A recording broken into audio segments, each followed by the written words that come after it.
Good morning, everyone, and welcome. This is Joe Scarice, your co-founder and co-host to the Creative Birth Strategy House. Happy to say we're on our 94th episode live here every Sunday morning, 9 a.m. Eastern Standard Time.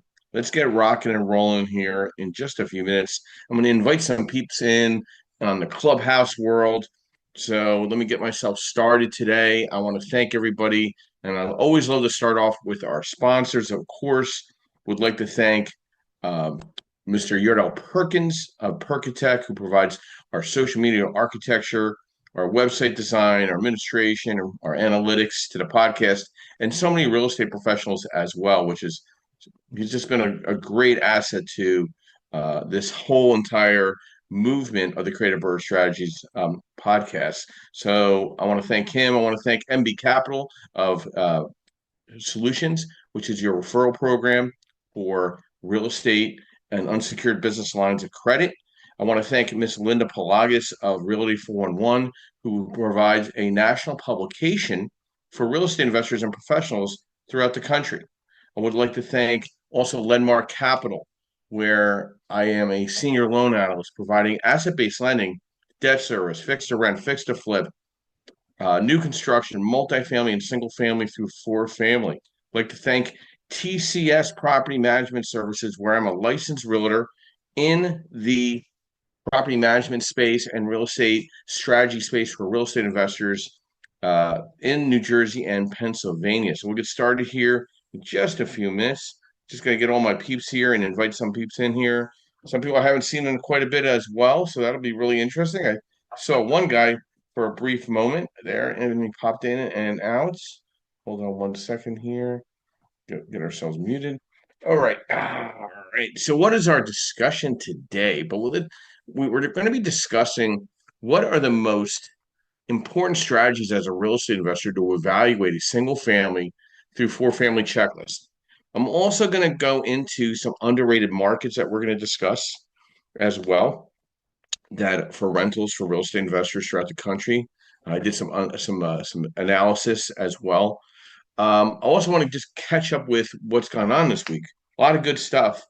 Uh, so one, we're expanding the Elite Dealmakers um, events throughout New Jersey and Pennsylvania. So we're going to be in Philadelphia. We're going to be Elite Dealmakers Lehigh Valley, Elite Dealmakers North Jersey, and Elite Dealmakers South Jersey. We're also going to intensify the underwriting courses that we're providing for individuals that want to learn how to broker or just better underwriting their own deals to price their own loans out. So we just had another successful underwriting class yesterday in Hasbrook Heights, New Jersey at Court Furniture Rental Office Suites. What a great spot. Really nice people. Had about 20 people, really dug into underwriting, really dug into the questions and answers. I think people walked away with just a whole new feeling of underwriting properties. We're going to be doing that once a week, once a month, not once a week, once a month. So we just had it in North Jersey. Next month, we're going to have it in New York City at 110 Fifth Avenue on April 19th.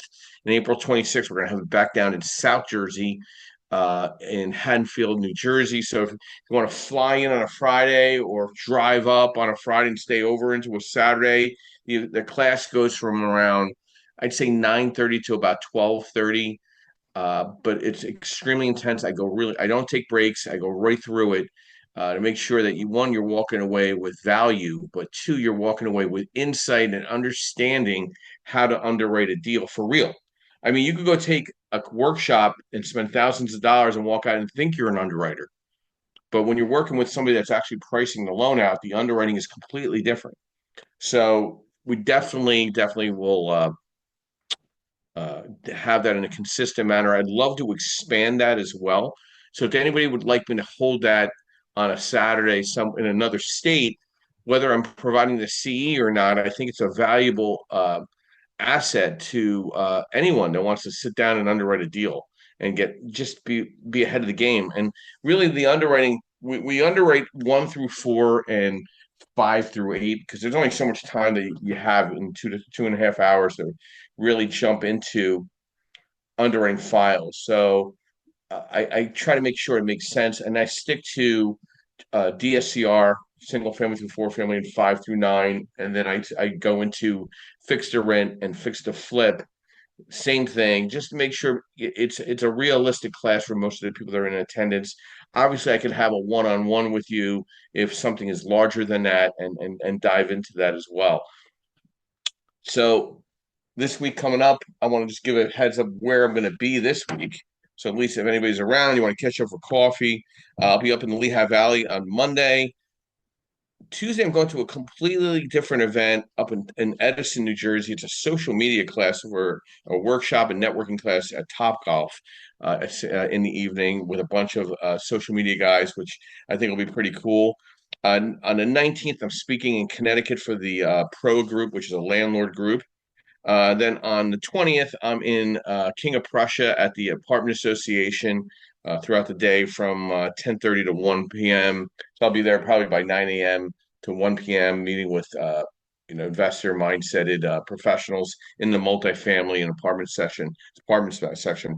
And then Friday, I am uh, in the afternoon. I'm in South Jersey for a grand opening for a real estate group, and then also in the evening in Philadelphia. Then on the 22nd, for anybody that's listening in, we're doing a rehab caravan tour in South Jersey. We're covering Gloucester, Salem, Cumberland County. We might touch on Atlantic County. We start promptly at 9 a.m. We leave at 9 a.m.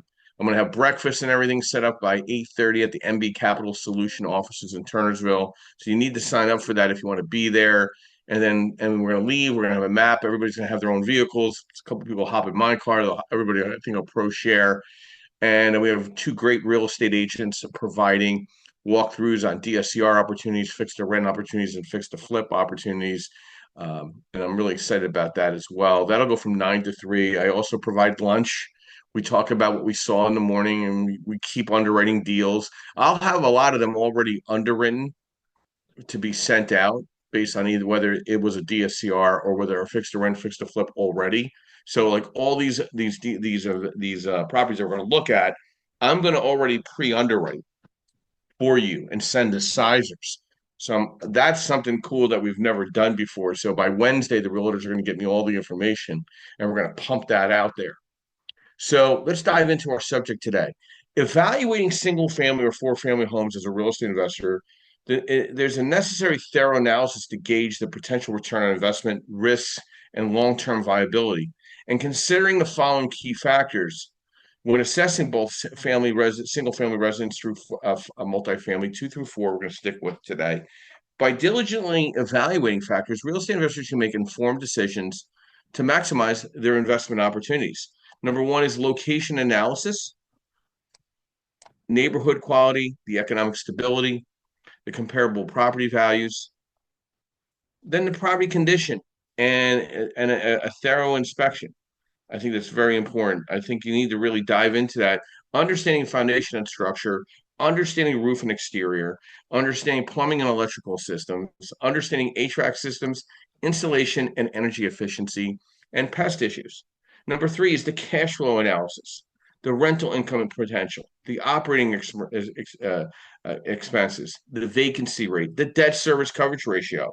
All this is provided to you by me, and we're the only clubhouse group that provides worksheets, underwriting forms, and courses that are CE certified for you to better underwrite your deals. So just keep all this in mind as I'm discussing this, and also keep in mind this is on a blog on LinkedIn where you could give a vote to the poll of which one is most important factor to you. I only put up 4 factors out of the ones that we're going to discuss this morning, but connect with me on LinkedIn and look at that poll I just posted up this morning. I really, really appreciate it. Then number 4, you need to understand financing and loan considerations. What are your loan options? What is the cash on cash return to that specific property? And then understanding the rentability and the tenant factors, tenant history on occupancy, the market demand, property management. Is it present? Is it bad? Is it good? Legal and zoning considerations, zoning laws, tenant rights and local laws, and permits and code compliance. Then there's appreciation and long-term value. What are the market trends showing us? What is the future? development plans, and what is your exit strategy? Is there an exit strategy? Anybody that thinks they're flipping a property must underwrite it as if they don't sell it, they have to hold it. I have 8 properties that were up for sale that were taken off the market, and I'm refinancing them as we speak in 2 different markets. It's real, it's happening, and being reality. The risk management and contingencies. What's your emergency fund? What's your insurance look like? What's the risk diversification? What's your cash reserves and investment timeline? Cash reserves and investment horizon, determining your short-term and long-term goals for the property. Are you looking for quick cash flow or a long-term appreciation? Are you taking the tax depreciation off in 10 years or 27 years? By carefully evaluating these factors, you can make a well-informed decision when investing into either a single-family home or a multifamily property. Now, I did put together another article real quick, which I will get it posted out there. What are the 10 most underrated rental markets for real estate investors to buy and hold in 2025? I want to give our moderators a little more juice to work with. Identifying the most underrated rental markets is crucial for real estate investors seeking high returns and growth potential. And based on recent analysis that I've put together, these are top 10 such markets to consider in 2025. Number one is Chattanooga, Tennessee. And I think Chattanooga is an emerging tech and logistics hub, attracting companies like Amazon and Volkswagen. I like also Birmingham, Alabama. Birmingham is boasting one of the best price to rent ratios in the U.S., making it attractive for rental investors. The city has low home prices, stable population growth, and a burgeoning revival through investors should be mindful of higher crime and poverty taxes. Number three is Little Rock, Arkansas. Little Rock offers a low cost of living with housing costs significantly below the national average. Number four, Wichita, Kansas. Wichita's cost of living is approximately 12% lower than the national average with affordable housing and favorable tax conditions. These factors make it an attractive market for rental property investment. Number five, Toledo, Ohio. Why invest? Toledo offers affordable housing and living expenses with costs about 10% lower than national average. Scranton, Pennsylvania. Scranton's cost of living is approximately 9% lower than national average with affordable housing and living expenses. Number seven, Augusta, Georgia. Augusta is a combination of low property taxes, affordable housing, and a stable population make it an attractive market for rental investors. Montgomery, Alabama. Montgomery offers affordable housing options and favorable price to rent ratio. Number nine, Pittsburgh, Pennsylvania. Pittsburgh's low property taxes, stable population, and affordable housing market provides a solid foundation for rental investments. And rounding off, number 10, St. Louis, Missouri. St. Louis offers a favorable price to rent ratio, affordable housing, and stable population, making it a viable market for rental markets. These markets combine affordability, growth potential, and favorable investment conditions, making them worthy of considerations for investors seeking opportunities beyond the more saturated markets. So let's get rocking and rolling this morning and get into our moderators. The discussion again at hand. What are the most important strategies to you as a real estate investor to evaluate a single family through 4-family in your checklist? Let's go with Brian Guth. Good morning. Welcome. Brief overview, who you are, what you do, and thoughts to our discussion this morning. Real estate deal evaluation checklist. Thanks, sir. Yeah, my name is Brian Guth. My wife and I are part-time real estate investors dealing in fix and flips, fix and holds, and Airbnbs. I'm also dipping my toe with Joe into the direct lending space. But yeah, I mean, you covered on a lot of them as far as the deal evaluation. It's really it's knowing what my long-term goal is. Right now, I'm in the phase of trying to just build my portfolio. So I'm looking more of the fixed to hold scenarios, but always having a second exit strategy. There are some that when I get the property, I'm looking at evaluating a property. Obviously, determine if it's a better candidate for a flip. Some things, just quick numbers that jump out to me. If the taxes are high, that may be more of a candidate for a flip, because obviously if it's very high taxes, that eats into my spread as a rental property. And you touched on something, but just the local regulations. I'm in upstate New York in Rochester, and as some of you may know, New York State passed what's called good cause eviction at a state level, and then basically the different localities or cities can choose to adopt or not adopt. So in my market here in Rochester, the city of Rochester at least, they adopted good cause. And there's a lot of different details. It's a new law. It hasn't been proven in court yet. So there's a lot of different nuance there. So everyone's kind of treading lightly. But it basically says it makes it much more difficult to evict a tenant. So that's where I look. So I'm paying attention to, especially I'm planning on having as a hold, I'm paying more and more attention to, factoring in higher vacancy rates. If it's a situation where I need to evict and I need to go to court and it's going to take me 9 months to evict, what does that look like? How does that mess with my reserves? How does that mess with my overall, is this property worth it to me? But you touched upon the other big ones. What are there any big ticket items that need work? All just the various items. What are my numbers? What's my cash on cash? All that fun stuff. So I mean, there's a ton to go over. I think it's really understanding what your goals are, and then purposely, trying to look around the corner, trying to think 2 steps ahead, so that not having analysis or a paralysis by analysis, but thinking ahead and trying to think of those things that might sneak up on you and plan on them ahead of time. It may be scary to think about those things, but I'd rather be scared and kind of strategize it out at the possibility of it happening versus being surprised at being completely flat-footed. So with that, I will pass it back. So Brian, let's go over this new law that's in Rochester right now. I mean, is it literally eliminating the potential of growth with the landlord? I mean, is it just stymieing it? Or is it a negotiation tool for the tenant association that's in the city for landlords to do something? Like, what's the play with this law? It's very interesting. The whole thing is that the biggest takeaway is that what we would do as housing providers up here, we would typically do month to month leases, and then at the end of so if you're on a month to month lease, you can just give notice that, hey, I'm not renewing for next month, and then the kind of lease ends and it's no big deal. Basically now there needs to be good cause, meaning it has to be non-payment of rents, has to be some type of nuisance issue. The non-payments of rents is pretty black and white, but some of the other stuff, it's very vague. Like, okay, what's a nuisance? Is it a nuisance because I was annoyed? Is it because I have a police report? So it basically, at the highest level, it stops.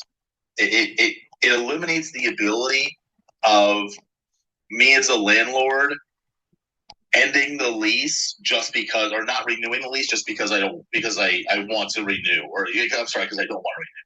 So I think there's enough loopholes in there. We're still trying to learn, and again, there's no case law to it yet.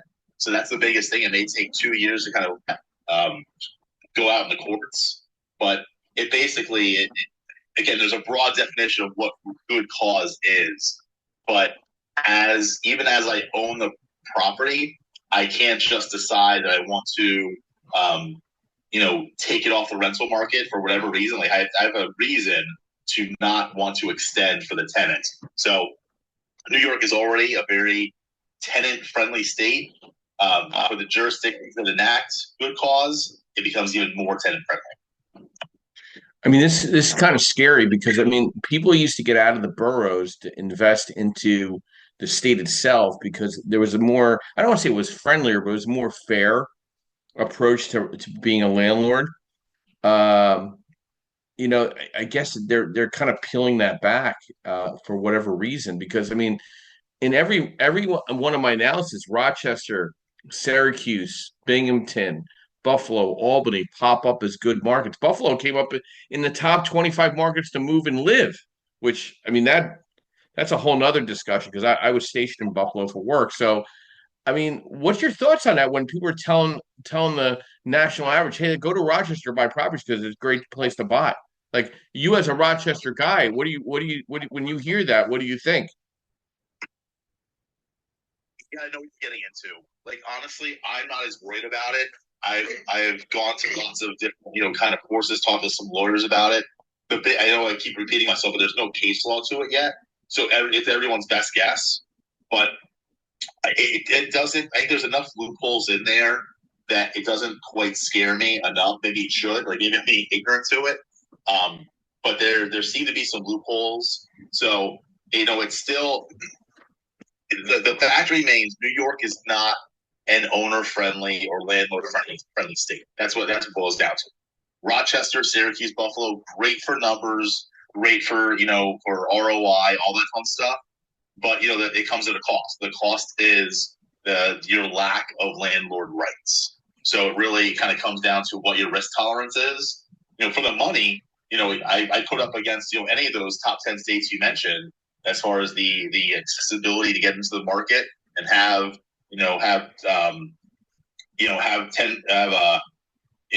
great returns.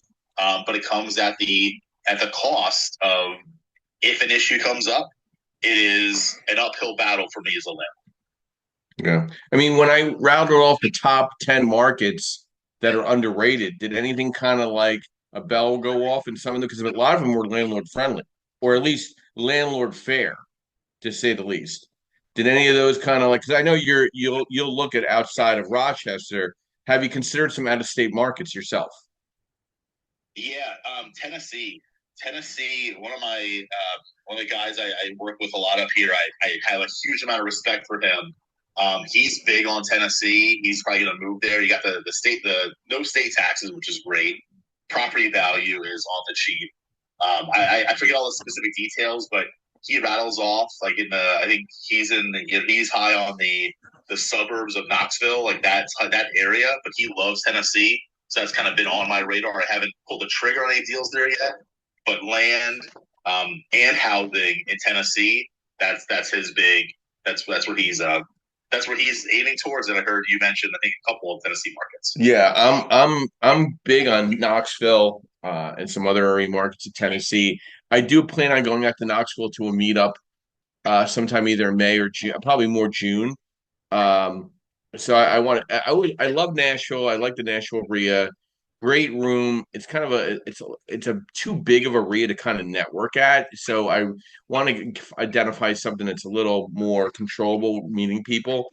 So there's a great event that's out in Knoxville that I want to get to, in Chattanooga as well. Their Elite Dealmakers just opened a group in Chattanooga, so it's on my radar to get out there as well. So thank you, Brian, for your insight this morning, and then we'll be talking today about a couple deals, of course. So, getting into underwriting and evaluating checklists is so important, and I can't emphasize enough where there's still a lack of understudy of a deal, and there's things that can be missed, especially in the repair and construction numbers. That is the most slippery slope. And great, you put out a 20% contingency based on the repair costs, but things just slip through, and all of a sudden you're burning through cash reserves, and things could go sideways. I mean, I'm underwriting a couple deals where people have to now sell and walk away because they got upside down in the deal, but there's still meat on the bone for somebody else to take over the project. I'm working on one specifically in North Carolina. It was new construction. It's probably $300,000 away from being completed. This contractor is going to pick it up for 300 and change, and the back end value is $1 million. So there's still meat on the bone for somebody to come in. I don't think it's for the inexperienced investor, but somebody that has a full crew that could come in and finish the project. I mean, it has all four walls up. It has a roof, so it's not new construction at this point. It's basically finishing a beautiful $1 million home. So you're going to see a lot more of that as we get into this shifting and resetting of the market. And there's some concerns and some advantages here. For the advantages, you're going to be able to identify, discounted opportunities to pick up. But two, you have a concern where I feel values are dropping somewhere between 8 to 12% as we speak. Your spring market is flat. It's an investor play. Investors are coming in very hot and heavy and buying B average homes, B plus average homes. And guess who they're renting back to? The people that originally were the individuals that wanted to buy it to live in it for themselves. I think you have renters coming up, kind of staying on the sidelines. Um, more renters are um, more renters are rejecting the American dream. So you got to kind of look at this that generations attaining home ownership considered the cornerstone of American dream. Survey shows right now nearly half of the American renters they want an enhanced quality of life compared to owning a home. They rather somebody else take care of them from an eat, work, and live environment. Among these renters, the top reasons cited for these improved lifestyles include affordability, location convenience, and maintenance-free living. Home ownership is no longer the end goal. The end goal, for a renter is allowing a landlord to kind of carry the sword there for them in addressing the needs of a place to live, having a roof over their head, and just going to work. The landlord is to the advantage. And not everybody wants to live in a multifamily building. People like living in a single family to four family home. They love having a little lawn. They like having a garden in the backyard. So this is an advantage for you to bullet down and understand where the opportunities lie in evaluating a good property for a long-term hold or potentially a short-term hold. Maybe you buy it, get past the capital gains hit the first year and look at, does the market bear a sale and profitability for you? Stephen, good morning and welcome. I know you're excited about hearing Scranton's in the top 10 underrated markets in the country. I'm sure you heard that. Brief overview, who you are, what you do, and thoughts to a discussion.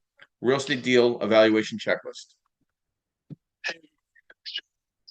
Regarding our homepage, I primarily invest in northeastern Pennsylvania, but I'm definitely taking a look at a few of those towns on the list for maybe a little bit of expansion. And we do have some meetups here. Joe's been great to come up and visit with us. And my list, actually, number one on my list of deal analysis checklist is don't get overconfident and don't get complacent.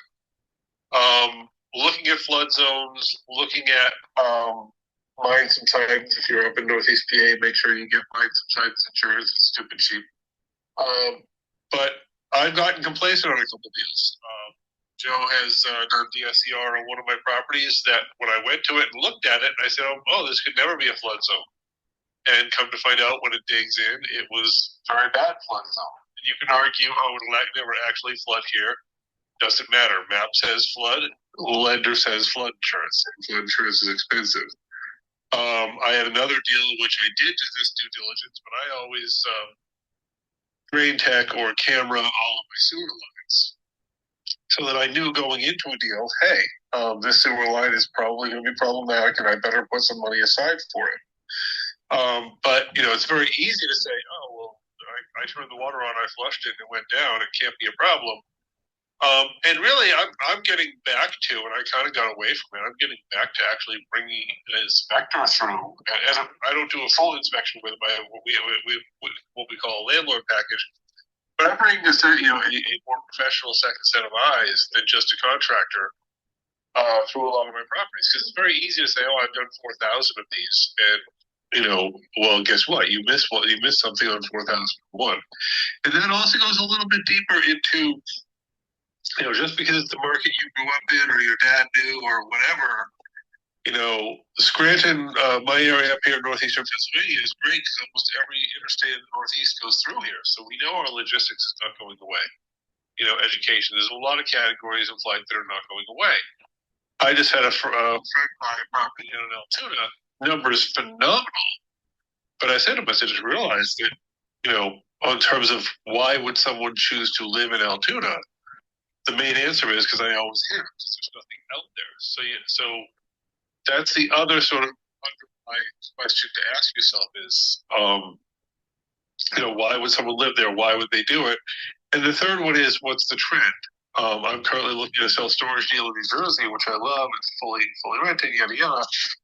But you have to look at what's the trend. This particular property is rented above market, so its numbers are phenomenal. Well, okay, what if things trend down? What if rents continue as they have in my area, trend down? So what, just because it's doing a certain thing now, what's going to keep it doing that in the future? And in addition, obviously, your power team and your physical inspections and making sure your numbers are good.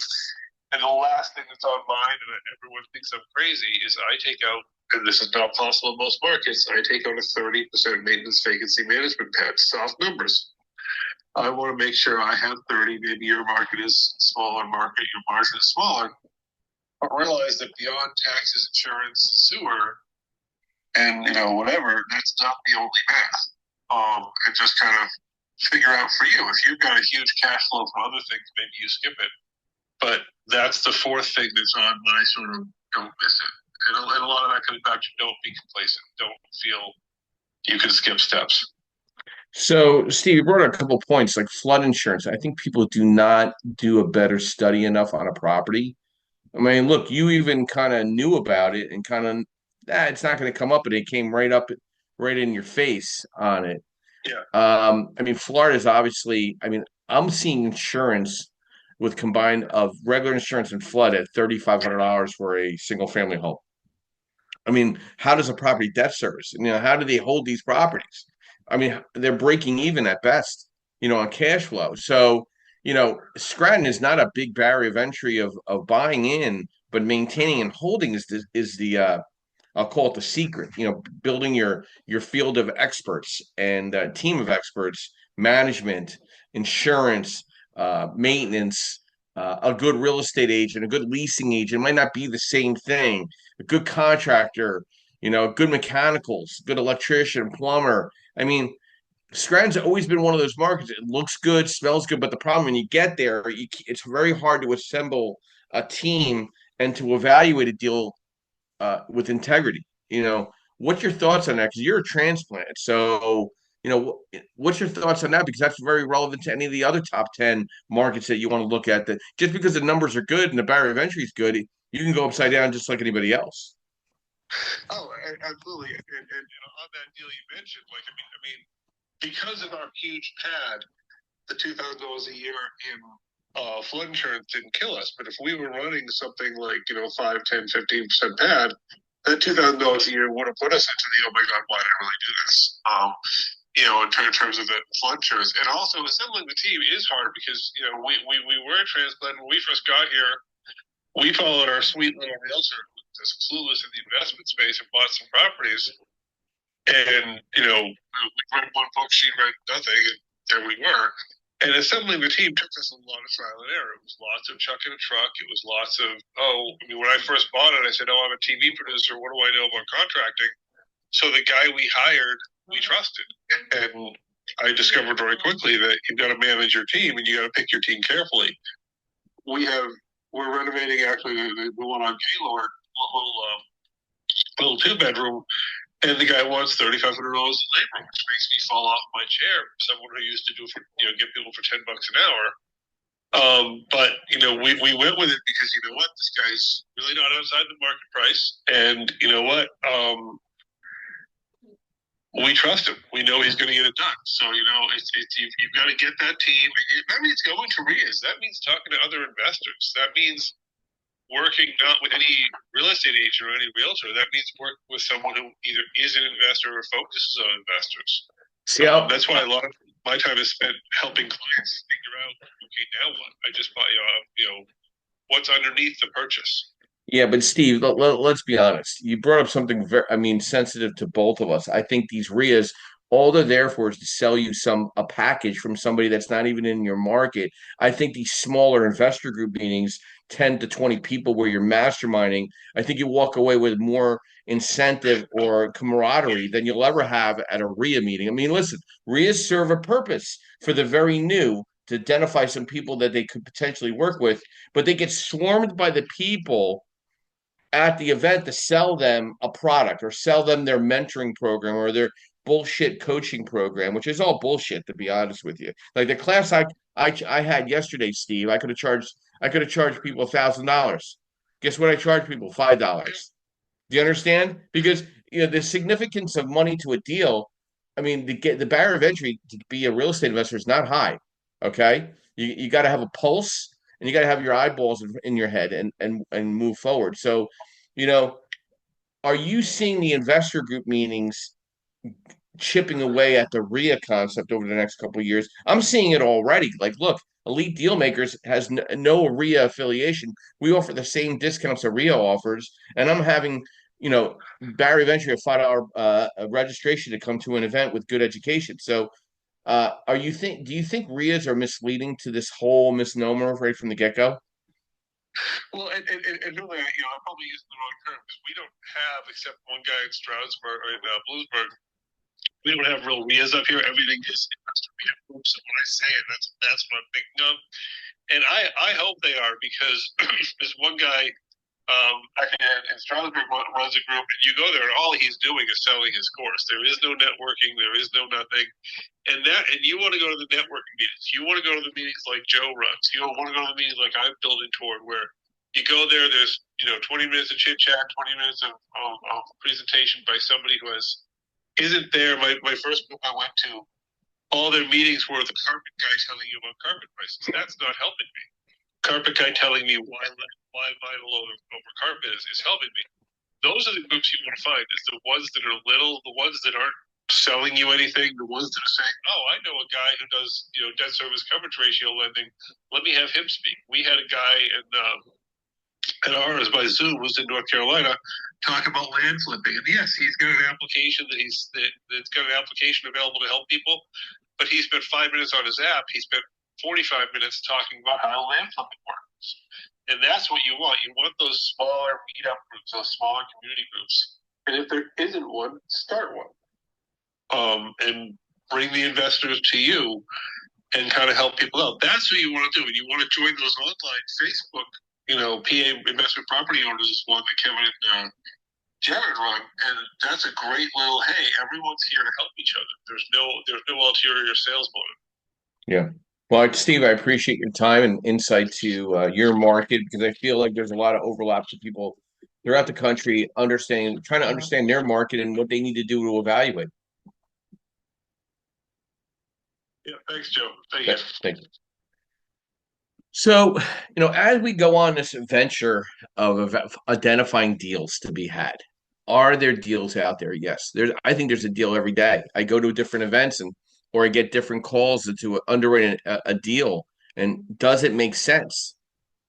And there's basic questions that need to be asked. Does it make sense? Okay.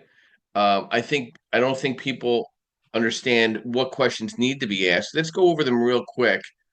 Depending on who you go to, these are the questions you need to ask for a fix to flip or fix to rent. One, what's the client name?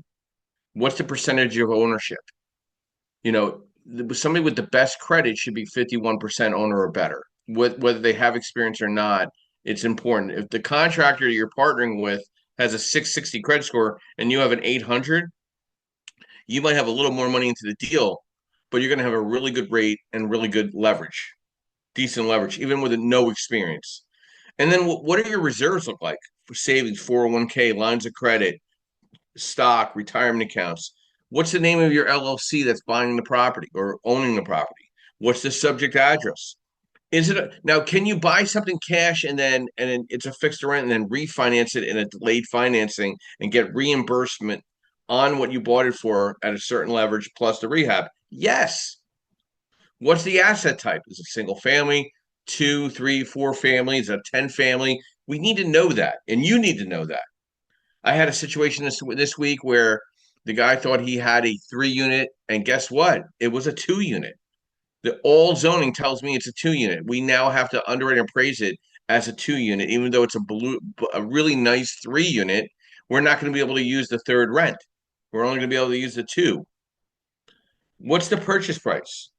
What's the original purchase date or close date? What's the current balance? What are the repairs that need to be completed on the project? What's the after repair value? What's the current value? What's the estimated monthly rent, or what is the current monthly rent?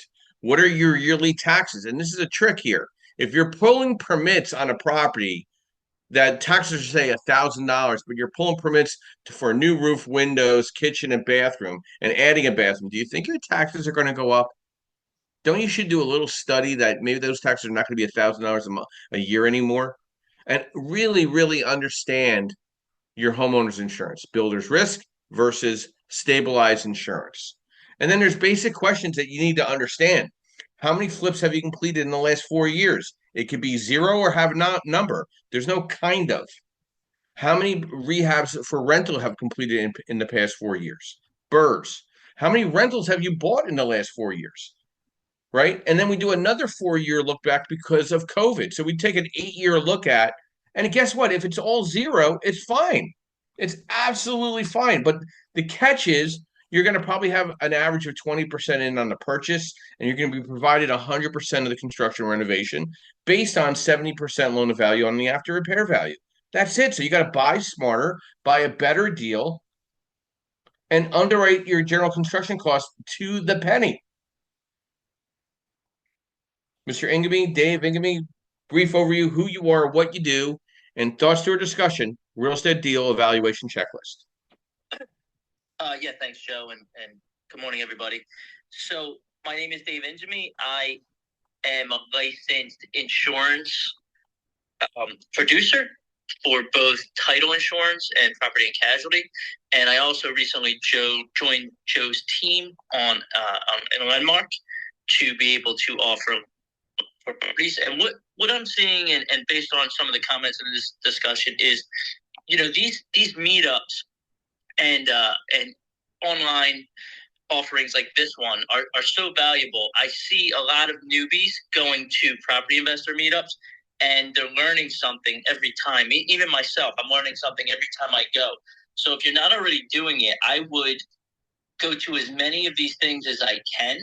I think you'll always pick up valuable information. And one of the gentlemen previously mentioned, if there's not one in your area, maybe start one. I think that's a great idea, and it's not very difficult to do. Joe's really great at it. So if you want to start one, he would be a good resource to tap to figure out how to do that.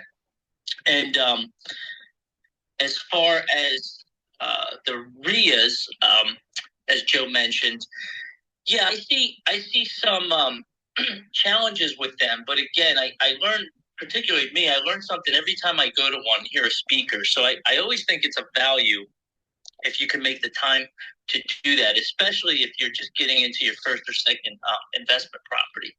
So that that kind of covers that topic on my feedback. And as far as the towns that Joe mentioned, I happen to have a cousin by marriage who lives in Scranton. And by the time I met him, he had already acquired 18 properties in Scranton. And what a great area. If you're anywhere near Scranton, he picked those properties up dirt cheap. And, he's doing great with them. So I'm not really surprised that was on the list. So just a tip for anybody that's in or around the Scranton area. Dave, I've been sending you out, and we've been going over calendar almost every week now since you started. You're going to completely different events, right? You're not going to the same events that Right. you were accustomed to. I'm kind of like breaking you out of your regularity. So, what is the discussion with somebody you don't know, right? And what's the general consensus, and what's missing at a lot of these events? Like, because I always ask you, who was there? Was this kind of person there? Was this kind of person there? So love to get your insight, because I've sent you to a half a dozen at least new events that you've never been to before. You didn't know anybody in the room, right? You went in cold. Right. Okay. So you have enough an evaluation to kind of give your thoughts to these smaller investor group meetings. Yeah. So what Joe is talking about there is, me being primarily in the title and insurance sector over the last decade, I was focused on I always went to a lot of events, and I even held quite a few events myself. I ran, and they were primarily geared toward the primary homeowner sector. So I was getting my audience full of real estate agents and regular homeowners, lenders, regular loan officers who would just lend to people buying their primary homes. And the mood and the attendance in those events has definitely changed, especially post-COVID. And, that versus what I'm going to now, Joe's sending me out to a lot of other events where there's primarily property investors. I'm going a little further to get that to some of them, but it's totally worth it because, it's a different education. It's a different mood. And quite honestly, when I'm in a room full of real estate agents, I'm going to be very blunt. It's a very know-it-all attitude I get from them. They don't really want to establish a relationship. It's all about them. It's all about who can, be their in-house and pad their pockets. Whereas when I go to an investor meetup, it's very positive people I'm running into that want to become property moguls. They're eager to learn. They're willing to talk. They love the fact that they can talk to a person like Joe or me or another vendor that can be a part of their team. So it's just a much more positive outlook and experience that I get going to these events now. Hopefully, Joe, that answers the question fully. So, Dave, you've gone to 6 events that you've never been to before, right? How many title agents did you run into? Title people? Yeah. None. Okay. I was the only one there. How many property and casualty insurance people did you realistically run into? Maybe one? I think maybe one. Okay. Maybe one. How many direct lenders, not brokers, how many direct lenders did you run into at any of these given events? Just one at one of the events. He's a broker. So you ran into no direct lenders?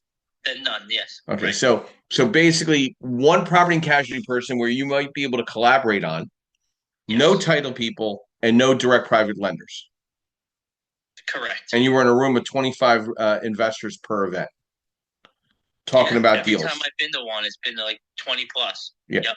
So, and they're all trying to underwrite deals to make sure that they're penciling their deals down for lending or title or insurance purposes, correct? Whether it's long-term or short-term. Okay. That's an interesting observation. And setting up an event is, and I agree with you, is very easy, and coming up with subject matter. I offer everybody. I have 94 subjects as of today on my podcast website, creativebirdstrategies.com. Use them. You don't even need a speaker. You can put a subject in the middle of the room and mastermind discuss the subject at hand for 60 minutes. And that's still a great event. Okay? Use them. Copy and paste all my subjects and use them as the next 12 events that you have once a month. Dave, if you don't have a speaker, do you just put a subject together and have a discussion with the people that attend? Yeah, that's what I would do. Exactly. Yeah. Okay. So, Dave, thank you very much. And don't worry, I have a calendar of tricks for you this week as well. All right, thanks. So, there's great events to go out there. There's great opportunities to be the better investor. Greater groups to surround yourself with. You want that karma-like atmosphere. It does feed off of one another as an investor or as a real estate professional. I don't concern myself with anybody else in the industry. I concern about what I'm doing in that time and day. Because you got some competition in the room. My only competition and your only competition in any room is the mirror. That's the only person getting in the way of identifying a good deal for yourself. It has to be for you. It's not for somebody else. If you're underwriting a deal, to pencil a deal down, and you're trying to buy it, who are you buying it for? For yourself, your future, your cash flow, your appreciation, your depreciation. And you need to pencil those deals down correctly. Why do you think I'm having a rehab caravan tour next Saturday? Why? Why are 20 people already signed up? Why? Because they want to be better investors to pencil their deals down. They want to make sure they have their entrance strategy is their exit strategy. You make money when you buy. Craig, good morning and welcome. Brief overview, who you are, what you do, thoughts to our discussion, real estate deal evaluation checklist, and really looking into deals. And thank you for coming to our event yesterday, and maybe give some additional thoughts to that as well. Thanks, Joe. It was a great event yesterday.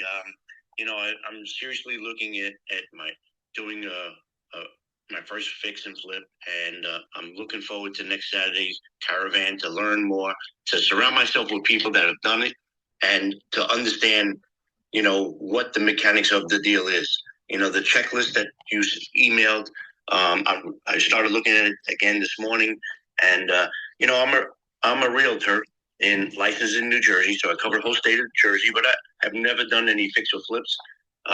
Many years ago, I bought some properties with my family, but that was a long time ago.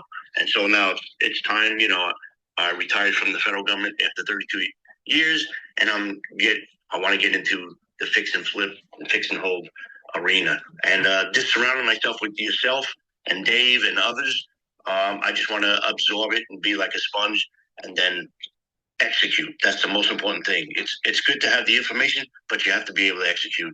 And then, getting a team together, like you suggested, of people that can help you, contractors, electricians, and everything else to help you put this together is very powerful. And I'm looking forward to learning and joining other caravans and attending other things. Joe and I are doing 12 events this year together, and in New York, New Jersey, PA, wherever Joe goes, I go, and wherever I am, we try to join together. Thanks, Joe, for everything. Well, thanks, Craig. I really appreciate you taking the time to come to the event yesterday, because I feel, you're sharpening your mindset as a real estate professional, and it's inspiring you to get into as an investor as well. As we speak, I did not send out to everybody the construction budget draw schedule, the breakdown. And for anybody that's listening in, if I've never sent you a copy of this, it's a very vital breakdown of what you need to look at renovation wise. It's a capital budget and construction draw schedule. It's very important. And if I haven't sent it to you yet, I want to make sure you do have it. Do ask for the construction breakdown from me, and I'll get you that template. It breaks down everything you need to look at. Everything.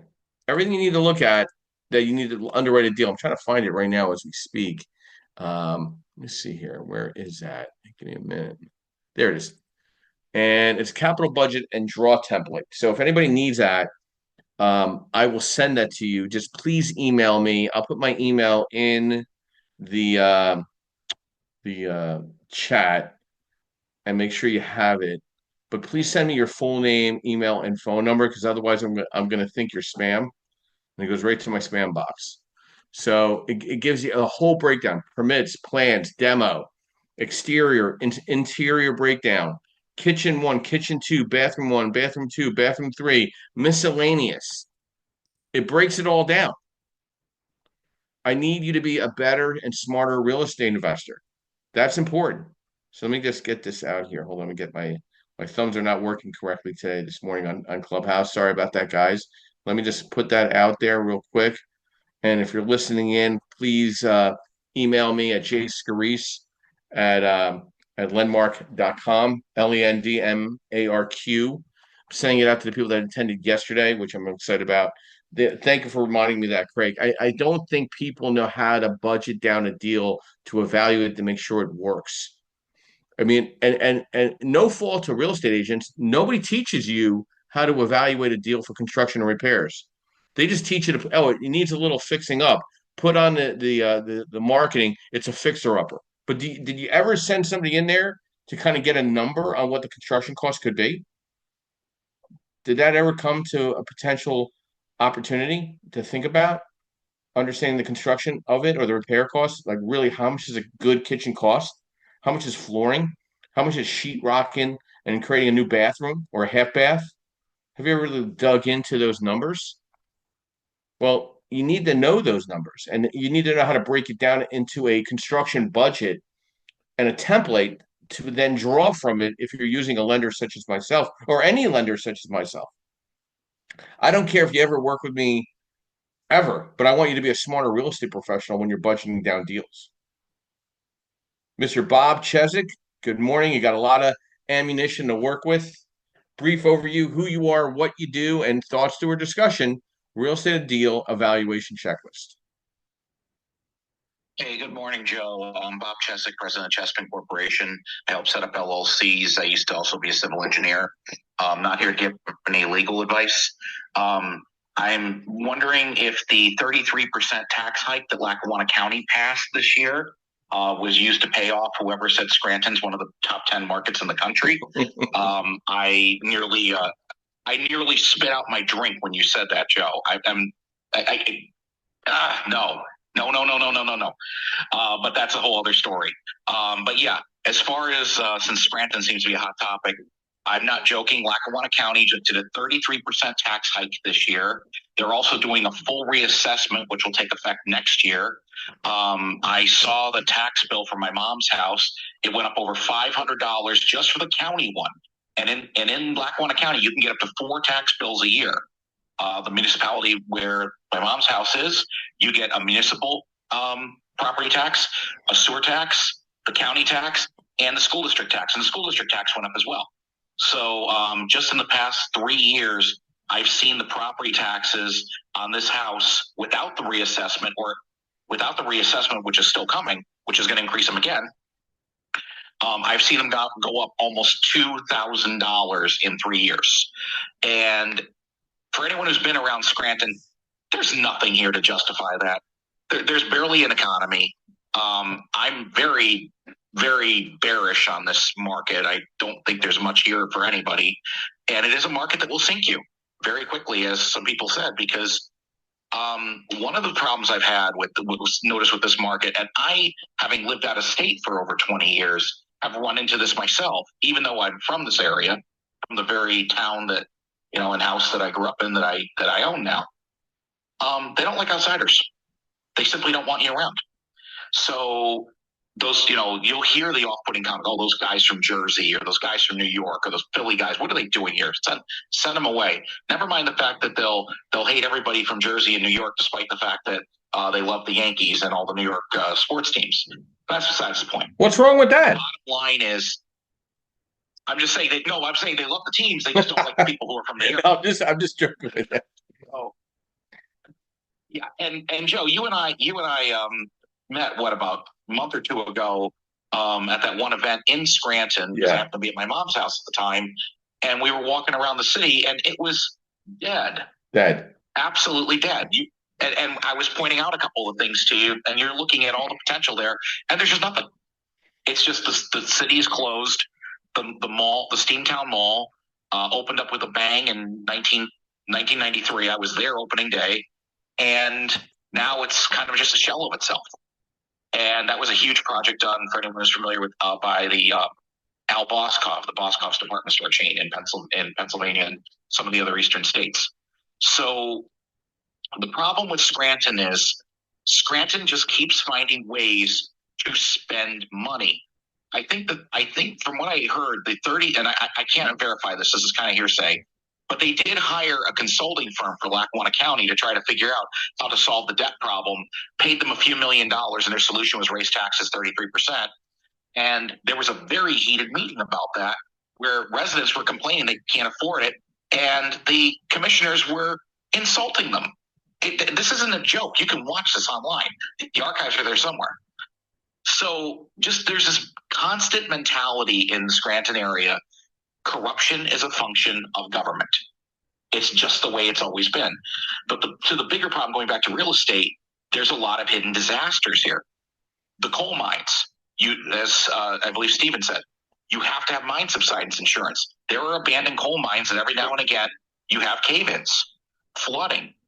Hurricane Diane, 1955, Hurricane Agnes, 1972. They still talk about those. But even just in the past couple of years, my grandfather's childhood home, which is still owned by my cousins, got wiped out when Leggett's Creek went over. We had the 500-year flood. Leggett's Creek, which is in North Scranton, came up over its banks, knocked the house off the foundation, washed down the creek. That property is in my family for almost 100 years. It's wasteland now. Mm-hmm. They can't rebuild. So when you go into these markets, you have to be careful, especially in the smaller markets. And I would say probably Binghamton wouldn't be much different than this. There's going to be people that don't want you there if you're not from the area. The properties look cheap to get in, but you might wind up spending more on taxes than you expect. You're going to run into regulatory burdens. You're going to run into bureaucrats who are just like, oh, well, I don't like you, so we're not going to do things. You have to be careful if you're going into these markets.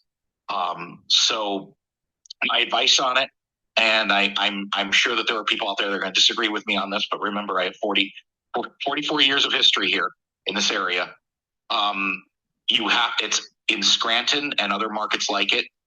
It's who you know. Mm-hmm. At the end of the day, it's who you know, and there's a lot of hidden costs. Just because it looks cheap doesn't mean it is. Okay, rant over. That was not intended as legal advice. Hope I didn't insult anyone. Joe, back to you. We don't get insulted. And I didn't even mention that you wear a Batman custom on the weekends either. So I left that out. So did you hear that, Bob? Well, thank you. I appreciate that. So most important factors being out-of-state landlord, real estate investor. Being an out-of-state landlord can offer some great opportunities and also come with challenges. And I put together kind of a slight checklist of thoughts. Like Philadelphia. I think Philadelphia is a great market, but you have to understand it. It's its own little animal. It's got hair, it's got complications, it goes different directions. You make a mistake down at L&I, it could cost you for years. So you gotta have a good team wherever you're going. And I think the number one piece to all of it is property management. They're your source, okay? And having local market knowledge. The property management company, if you interview three, you want to dive into very specific questions to local market knowledge. What are the local market conditions? What are the economic trends? And then you got to dive into the legal and tax implications. What are the landlord tenant laws? Do they have courses on landlord tenant laws? I just saw a very cool course held through Jumpstart to 3-day course over 3 months, understanding permit process and this new software they have, which is called Eclipse. I'm sure every local urban city has something like that. Understanding landlord tenant laws, understanding state and local taxes, legal support. Then you got to understand the property condition and maintenance, having a good maintenance group up and above your management company, kind of having a backup. Regular inspections, reliable contractors, emergency protocols. And then there's technology and remote access, property management software, security systems, keypad entry, digital payments, and understanding the financing and the cash flow. Do you have a debt service coverage ratio worksheet to understand the debt service of your property? Everybody's doing debt service. I don't know anybody going to the local bank and doing a full documented loan. No, I don't know anybody personally. Why would you if there's so much money in the hedge fund space? And then understanding tenant selection and retention, thorough screening and tenant communication. And then what's the long-term strategy and growth? Is it diversification? And what is your exit strategy? And what's the insurance look like on the properties? Is it adequate? Is there landlord insurance? Is there renter's insurance? Building relationships as well, local networking. We talked about that. Networking is the most important piece of this pie. Being an out-of-state landlord or in-state requires thorough planning, trusting in your local team, and use of technology to stay informed and manage your investment effectively. By considering these factors, you can reduce risk and ensure the success of your long-distance real estate ventures, or short distance for that matter. I think our discussion went to a lot of different details. There was some pros and cons to understanding and evaluating a property. I think we covered a long track. I want to thank our moderators. I want to thank our sponsors, Mr. Yarrow Perkins of Perkitect, Miss Linda Pelagas of Really 411. I want to thank Elite Dealmakers, where we're now holding events throughout the New Jersey and PA markets. I'd like to thank MB Capital, where I provide unsecured business lines of credit. I'd like to thank TCS Property Management, where my licenses are held for real estate in New Jersey and PA. I want to also extend my CE courses. We're going to be teaching on them in Virginia and Rhode Island over the next couple months, and New Jersey and Pennsylvania and New York, hopefully. I know New Jersey and PA, New York. I'd like to get that in front of that 3-credit or 2-credit course. So we're expanding, and I'm also teaching at the Delaware Association of Realtor Convention Expo in the fall, a 3-credit CE course on asset-based lending. So if there's a state that you would think that this would be, or an area that you think would be impactful where we can offer this course, I'm more than happy to get it certified in your state. It takes about 30 days and get approved. And I can come out and we can have a luncheon or a breakfast and discuss this. We're here every Sunday morning, 9 a.m. Eastern Standard Time, providing education, networking, and strategy. We also have all 94 of our podcasts on our website at creativebirdstrategies.com. And my quote this morning, if they team up to go against you, just imagine how strong you are. Everybody have a blessed Sunday morning. Please take care of yourself. Have a beautiful week. Any questions or concerns, please reach out to me, and I'll be ending the room in the next 30 seconds. Thank you.